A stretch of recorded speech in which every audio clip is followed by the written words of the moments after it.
ঢাকা। আমি আমার 18,000 পিডিআর পরিবারের কাছ থেকে শুনতে চাই, এটি বৈষম্য নয়। এদেশে কোনো বৈষম্য চলবে না। পিডিআর পরিবার কি তাদের স্বজন হারানোর বিচার চায়? আমাদের এই ভাইদেরকে তারা নির্মমভাবে হত্যা করেছে।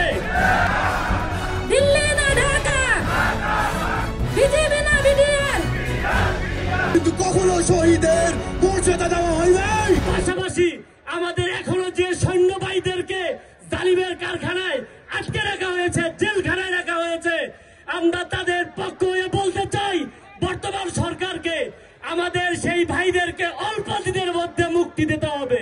আমরা আপনাদের জন্য এই বৈষম্য বিরোধী ছাত্র আন্দোলনের পক্ষ থেকে আমরা আপনাদের দাবি আদায় না হওয়া পর্যন্ত আজকে আমরা এখান থেকে কেউ যাব না।